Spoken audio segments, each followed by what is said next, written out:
राष्ट्रवादी छवि के सहारे असदुद्दीन ओवैसी क्या हिंदुओं के दिल में जगह बना पाएंगे? पहलगाम हमले के बाद असदुद्दीन ओवैसी ने राष्ट्रवादी रुख अख्तियार किया है। पाकिस्तान और आतंकवाद के खिलाफ कड़ी निंदा की है।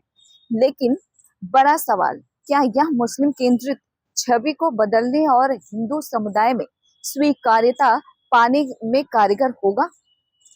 दरअसल असदुद्दीन ओवैसी पहलगाम हमले के जरिए अपनी पार्टी की पकड़ हिंदुओं के बीच बनाना चाहते हैं। ऐसे में चलिए समझते हैं कि क्या उनका गणित रह सकता है। जम्मू कश्मीर में पहलगाम में आतंकी हमले के बाद से ही ऑल इंडिया मजलिसे इत्तेहादुल मुस्लिमीन के प्रमुख सांसद असदुद्दीन ओवैसी अलग ही तेवर और कहा जा सकता है कि नए सियासी कलेवर में दिखाई दे रहे हैं। आपको बता दें कि पाकिस्तान और आतंकवाद के खिलाफ असदुद्दीन ओवैसी ने इन दिनों उसी तरह से आक्रामक रुख अपनाया है जैसा भारतीय जनता पार्टी के नेता अपना रहे हैं। बिहार में ढाका में सिर पर तिरंगा पकड़ी बांधे ओवैसी ने आतंकवाद के खिलाफ जिहाद का ऐलान करते हुए कहा कि अब पाकिस्तान को समझाने का वक्त आ गया है। यही नहीं, उन्होंने कहा समझाने का समय नहीं है बल्कि अब उसे करारा जवाब देने का समय आ गया है। आपको बता दें कि बिहार में ढाका में रैली में तिरंगा पगड़ी बांधे असदुद्दीन ओवैसी मंच पर आए तो नारों से पूरा मैदान गूंज उठा। असदुद्दीन ओवैसी के मंच पर एक बड़ा सा बैनर लगा था जिस पर लिखा था कि आतंकवाद के खिलाफ ओवैसी का जिहाद। पहलगाम हमले के बाद से असदुद्दीन ओवैसी पाकिस्तान पर करारा जवाब दे रहे हैं और आतंकवाद को जड़ से मिटाने की लगातार बात भी कर रहे हैं। इस तरह से असदुद्दीन ओवैसी राष्ट्रवादी चेहरा बनकर उभरे हैं। लेकिन सवाल यही है कि मुस्लिम परस्त छवि से बाहर निकलकर हिंदू समुदाय के दिल में जगह बना पाने में सफल होंगे क्या असदुद्दीन ओवैसी? एआईएमआईएम के नेता इम्तियाज जलील चुनौती देते हुए कहते हैं कि मुसलमानों का उतना ही लोकप्रिय नेता बता सकते हैं जितना असदुद्दीन ओवैसी साहब हैं। यही नहीं, इतना डटकर जमकर बोलने वाले संसद के अंदर मुसलमानों के लिए किसी और मुस्लिम नेता का नाम बता दीजिए, ये सवाल करते हैं। किसी भी राज्य और शहर में पूछ लीजिए आप कि असदुद्दीन ओवैसी के अलावा कोई दूसरा नाम आपको नहीं मिलेगा। इम्तियाज जलील ही नहीं बल्कि एमआईएम के सभी नेता ऐसा बोलते हैं। एआईएमआईएम की बात सही भी है और सड़क से लेकर संसद तक मुसलमानों से जुड़े मुद्दे पर असदुद्दीन ओवैसी सबसे मुखर रहते हैं। उनकी कहा जा सकता है कि यही उनकी सबसे बड़ी लोकप्रियता का कारण भी बनी है। देश में चाहे बाबरी मस्जिद पर फैसले का मुद्दा हो या फिर 3 तलाक का मसला रहा हो या फिर लव जिहाद का मुद्दा हो या फिर सीएए एनआरसी की बात रही हो, वक्फ संशोधन बिल की अगर बात करें तो लगातार मुखालफत हो असदुद्दीन ओवैसी करते रहे हैं। ओवैसी खुलकर बोलते नजर आए हैं। वो अक्सर दूसरे नेताओं की तुलना में बेहतर तर्क और अपनी बात को मजबूती से रखते हैं। मुस्लिमों के प्रतिनिधित्व का मुद्दा उठाकर तथाकथित सेकुलर कहलाने वाले दलों को निशाने पर लेते रहे हैं। इस तरह से मुस्लिम समुदाय के बीच असदुद्दीन ओवैसी ने खुद को एक मसीहा के तौर पर स्थापित किया है, ऐसा कहा जा सकता है। असदुद्दीन ओवैसी अपनी इसी मजबूत पहचान के सहारे तेलंगाना ही नहीं बल्कि महाराष्ट्र, बिहार और उत्तर प्रदेश में भी सियासी जड़ें जमाने में भी कामयाब रहे हैं। मुस्लिम वोटों के सहारे असदुद्दीन ओवैसी ने अपनी पार्टी को हैदराबाद के चार मीनार इलाके से कहा जा सकता है कि निकालकर देश में एक नई पहचान दिलाई है। हैदराबाद से असदुद्दीन ओवैसी लगातार सांसद हैं, तो दूसरी ओर अगर तेलंगाना की बात करें तो तेलंगाना से 7 विधायक एआईएमआईएम के ही हैं। ऐसे में महाराष्ट्र की 2 सीटों पर असदुद्दीन ओवैसी लगातार तीसरी बार जीत हासिल करने में कामयाब रहे हैं। 2020 में बिहार की 5 विधानसभा सीटें एआईएमआईएम ने जीती थी। इसके अलावा अगर उत्तर प्रदेश की बात करें तो यूपी से लेकर बिहार और गुजरात तक में असदुद्दीन ओवैसी की पार्टी को पहचान मिली है। लेकिन मुस्लिम इलाके तक की अगर बात करें तो यह पार्टी मुस्लिम इलाके तक ही पार्टी का सियासी आधार फिलहाल टिका हुआ है।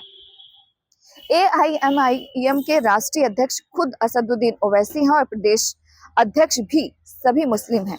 महाराष्ट्र में इम्तियाज जलील, दिल्ली में शोएब जमाई, उत्तर प्रदेश की अगर बात करें तो वहां पर शौकत अली और बिहार की अगर बात करें अख्तरुल इमाम के हाथों में पार्टी की कमान है।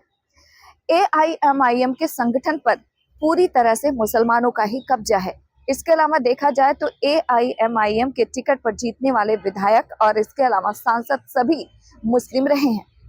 यही नहीं, चुनाव में भी ज्यादातर टिकट ओवैसी मुस्लिम को ही देते रहे हैं।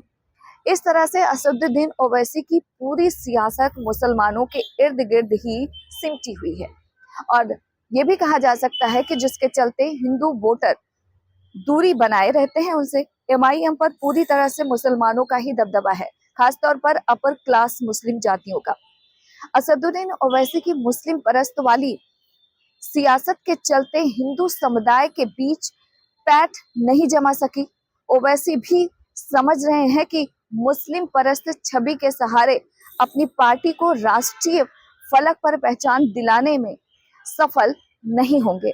इसके अलावा देखा जाए तो हार्डकोर मुस्लिम पॉलिटिक्स के सहारे सेकुलर पार्टियां भी उनसे लगातार दूरी बनाकर चलती हैं और ऐसे में असदुद्दीन ओवैसी पहलगाम हमले के बाद से ही लगातार मुस्लिम परस्त वाली छवि को तोड़ने और राष्ट्रवादी छवि गढ़ने में जुट गए हैं। इसके अलावा देखा जाए तो मुसलमानों पर केंद्रित राजनीति करने वाले असदुद्दीन ओवैसी पहलगाम हमले के बाद अलग तेवर और कलेवर में लगातार नजर आ रहे हैं। बिहार के ढाका में असदुद्दीन ओवैसी ने कहा कि अब पाकिस्तान को समझाने का समय नहीं है, अब उसे करारा जवाब देने का समय आ चुका है। इसके अलावा असदुद्दीन ओवैसी ने यह भी कहा है कि कब तक हम पाकिस्तानी आतंकियों के हाथों में अपनी बहन बेटियों को विधवा होते हुए देखते रहेंगे। इसके अलावा देखा जाए तो असदुद्दीन ओवैसी ने सरकार से ये मांग की है कि वो मजबूत और ठोस कार्रवाई करे।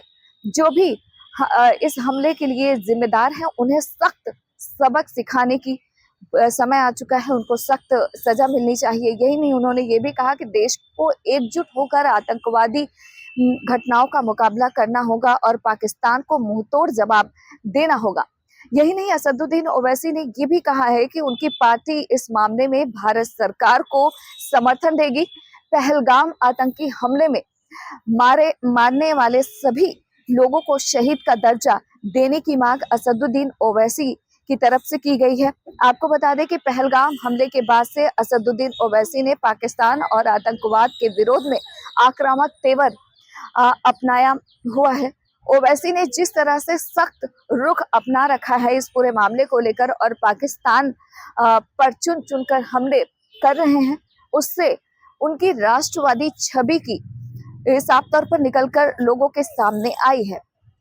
आपको बता दें कि असदुद्दीन ओवैसी जिस तरह के से पाकिस्तान को औकात दिखा रहे हैं और आतंकवाद के खिलाफ जिहाद का लगातार ऐलान किया है, उसके पीछे उनकी सोची समझी रणनीति भी मानी जा रही है। ऐसा कहा जा रहा है कि ओवैसी की इस पूरे मामले को लेकर सोची समझी रणनीति है। असदुद्दीन ओवैसी अपने सख्त तेवर से पाकिस्तान को जरूर आईना दिखा रहे हैं, लेकिन साथ ही सियासी एजेंडा की कवायद में है।